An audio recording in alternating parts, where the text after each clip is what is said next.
Já tinha marcado falta. Então, vamos lá começar com o professor Renato Paiva. Professor, boa noite.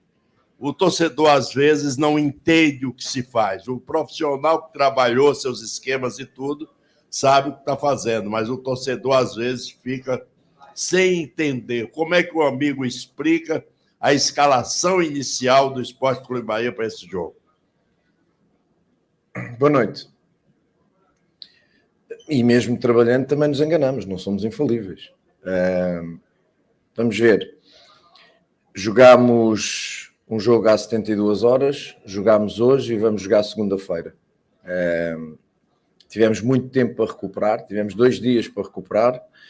Temos indicadores biológicos, não são de olho, são biológicos, para avaliar o estado de cansaço dos jogadores, e a última coisa que eu quero fazer é perder os jogadores por lesão, em especial lesões musculares, que são aquelas que demoram muito tempo a recuperar. Portanto, dentro daquilo que era um jogo em casa, e sentindo que poderíamos ter, para termos mais bola, peço desculpa, sentindo que queríamos ter mais bola, melhor capacidade de decisão, e o Daniel dá uma boa decisão naquilo que é ter posse de bola. Bahia refrescar daquele lado do Chaves, e o Bahia está a fazer o seu trabalho.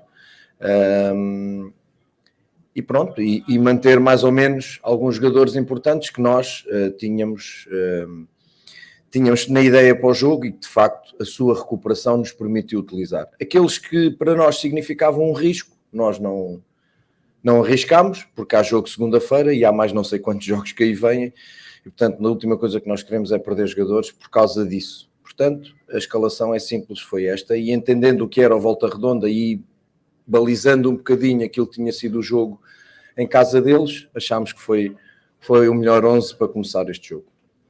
Professor, boa noite.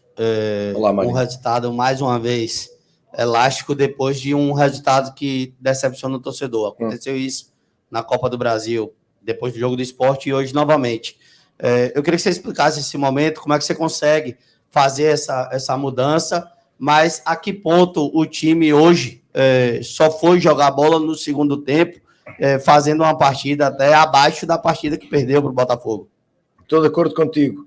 Para já são competições diferentes e adversários diferentes. A Volta Redonda não é o Botafogo, e é uma competição diferente que tem o peso do eliminar, que o campeonato não tem. Ninguém desce, nem ninguém é campeão à segunda jornada de uma prova que tem quase 40 rodadas.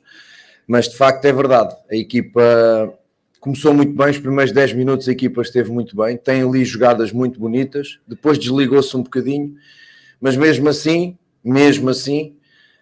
voltámos a demonstrar alguma ineficácia no momento da finalização em frente à baliza, em frente ao golo, perdão, e acabámos por perder um ou outro golo que nos poderia levar um bocadinho mais tranquilos para o segundo tempo.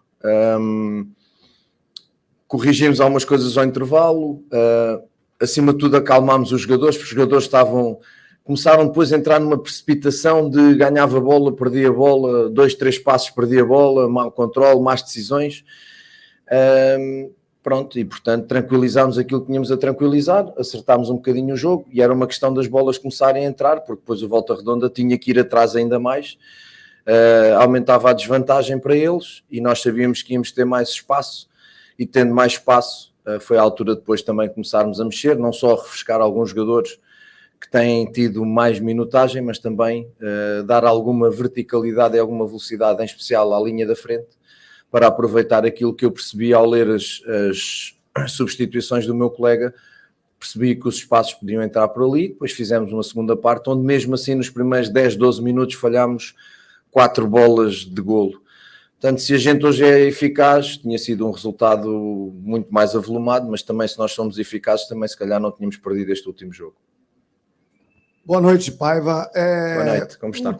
Tranquilo. O time do Bahia teve alguns problemas no sistema defensivo, e um desses jogadores criticados foi o David Duarte. Ele, no meu entender, ele fez 2 belas partidas, a passada e hoje.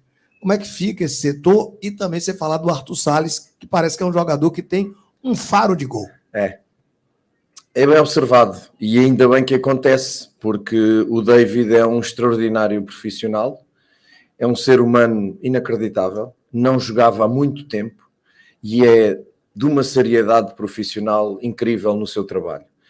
E quando eles trabalham em treino, eles estão a trabalhar para eles. Primeiro que tudo, estão a trabalhar para eles e para quando aparecer a oportunidade que eles possam aproveitar. Há lesões, há esta própria rotação em função da proximidade dos jogos. E, portanto, o David só está, neste momento, a justificar aquilo que ele vai fazendo em treino. Foi uma opção da nossa parte, que correu bem. E os problemas defensivos, eu estou de acordo, mas os problemas defensivos são um bocadinho mais abrangentes do que propriamente a linha defensiva. Hoje voltei a não gostar de algumas coisas que a equipa está, de facto, a demonstrar. A equipa está a deixar jogar mais o adversário do que aquilo que eu quero e gosto, e portanto nós temos que corrigir. Depois do jogo do Vasco, nós agora temos 2 treinos, depois do jogo 3 treinos, perdão, depois do jogo do Vasco temos mais uma semana um bocadinho para trabalhar o jogo do Coritiba, e aí vamos continuar a trabalhar e acertar estas pequenas coisas, que elas estão identificadas, falta-nos um bocadinho de treino e os jogadores depois começam a fazer, mas como não lhes está no corpo, começam depois a deixar de fazer. Portanto, esses problemas estão identificados. Eu queria que as equipas chegassem. Não é ao nosso gol, porque eles não estão a chegar muito ao nosso gol. Porque o Botafogo fez 3 remates à nossa baliza, por exemplo. A questão é que eles estão a chegar à nossa última linha. E isso, por isso é que eu digo que a defesa tem que ser um bocadinho vista mais à frente de forma global. E em relação ao Arthur, o Arthur é exatamente, definiu o Arthur naquilo que ele tem de melhor, que é a sua finalização. O Arthur no Lommel, na Bélgica, foi o melhor marcador, jogando como ponta, mas muitas das vezes com movimentos interiores. Era um jogador que na cara do gol definia muito bem. Situações de 1 contra goleiro, ou mesmo de 1 contra 1, pela sua rapidez e sua qualidade técnica, tirava da frente, e a sua capacidade de finalização é muito assertiva. Portanto, é um jogador que, se tem isso, nós, pela sua mobilidade, aquilo que estamos a fazer é exatamente trabalhá-lo numa posição nova. Eu estou muito satisfeito com o trabalho dele. Em treino está a merecer as suas oportunidades e em jogo está também a aproveitá-las. Não é fácil, e eu aqui colo o David com o Arthur, porque o David teve quase 2 meses sem jogar, 1 mês e tal. Não é fácil entrares com falta de ritmo e com falta de confiança no jogo. Não é fácil entrares e dares uma boa resposta. E eles de facto estão a dar uma boa resposta. Faz parte da paciência que eu peço. Se eu peço paciência, eu também tenho que ter paciência em relação àquilo que é o crescimento deles, partindo sempre do princípio que é igual, recebendo jogadores que não eram titulares nos seus clubes e que de facto chegam às nossas mãos com pouco ritmo competitivo e, mais que isso, com pouca confiança a nível de jogo. Portanto, relevar os dois, relevando outros também que começam a aparecer, começam a treinar muito bem. Eu não meto o Diego Rosa porque me apetece, mas o Diego Rosa é outro caso que, quando entra, acusa um bocadinho essa não utilização, porque ele também não era titular no Vizela. Ele acusa um bocadinho essa utilização, mas eu sei, eu estou nos treinos, como o senhor disse há bocadinho, nós é que estamos ali, nós é que vemos e, portanto, nós tomamos a decisão em função daquilo que vemos e não em função daquilo que outras pessoas acham que vêm, mas não vêm. Mister, o resultado foi importante, né? E mais importante foi não ter levado gols. O técnico Mano Menezes, quando esteve dirigindo o Bahia, em uma das coletivas, ele disse que a equipe que leva gols em todos os jogos vai ganhar poucos jogos. Eu acho que a sua missão agora, nesse afunilamento de Copa do Brasil, com as melhores equipes e o Campeonato Brasileiro, que é a competição mais difícil do ano, sua missão é fazer os ajustes para a equipe começar a levar poucos gols e começar a vencer as partidas? Nilson, né? Nilson, tá bom? Tudo bem? Eu tenho que ser completo, não pode ser só olhar para isso, mas de facto isso é algo que nos está a preocupar. Há uma coisa que balança um bocadinho em relação a isto, é que de facto os números, quer no Bragantino, quer no Botafogo, não registram muitas finalizações na baliza, no golo. No Bragantino, o Marcos tem 2 defesas na primeira parte, tem uma defesa na segunda parte e depois sofremos 2 golos. e que o Botafogo foi quase uma eficácia de 100% num jogo em que nós fomos melhores em todos os números, menos efetivamente nos golos. Portanto, trabalhar um bocadinho contrariar um bocadinho essa eficácia do adversário, mas obviamente há uma questão defensiva, para mim está muito relacionada com o compacto da equipa, que ainda não consegue ser compacta defensivamente. Quando quer defender em bloco, não consegue ser compacta. E nós temos que acertar isso com as linhas, é algo que nós temos que fazer, mas obviamente sabemos que os adversários também jogam, o nível dos adversários sobe, e portanto, obviamente, também a qualidade individual sobe. Estou-me a lembrar do segundo gol do Botafogo, que é, para além da jogada que é boa e que elimina a nossa linha média, acaba por ser uma finalização perfeita. É o que nós temos que fazer, exatamente é isso, é acertar essas coisas, e eu estou de acordo. Aliás, eu mostro sempre às minhas equipas um resumo dos campeonatos e dos campeões, e são quase sempre as melhores defesas dos campeonatos. Portanto, é isso que nós temos que trabalhar, não esquecendo as outras coisas, não esquecendo a nossa falta de eficácia, porque se nós temos feito um ou outro golo nesses jogos em que tivemos oportunidades claras, estou-me a lembrar de Bergantina, do Admira e do Jacaré, e aqui no Botafogo, o Botafogo outras, se calhar estávamos aqui a falar de outra história, mas isso é os SES. Os SES não existem, existe é que perdemos 2 jogos. Eu, como não olho só para o resultado, eu não sou torcedor, não sou jornalista, não sou comentarista, eu sou profissional, tenho que trabalhar uma equipa e perceber os comos e os porquês.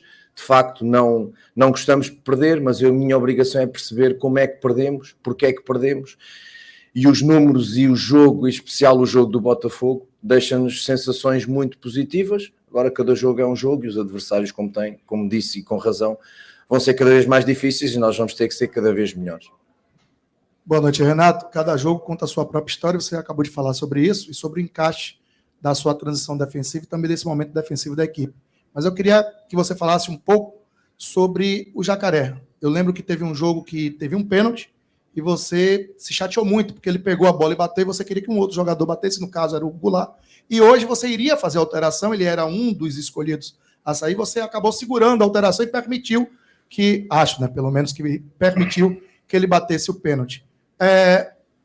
Foi um prêmio pela atuação, a dedicação, a entrega dele, mesmo não sendo lateral, não sendo ala, ter entregue para você aquilo que você pede e permitir que ele permanecesse em campo para bater o pênalti foi um prêmio. E também que você falasse da atuação hoje, mais uma vez, não só do Jacaré, do Cauli e do volume ofensivo que você teve, como você já citou, do jogo que você já falou, muitas criações e pouca efetividade, mas no segundo tempo acabou corrigindo. É um tema, Jacaré é um tema interno e, portanto, eu vou deixar como tema interno.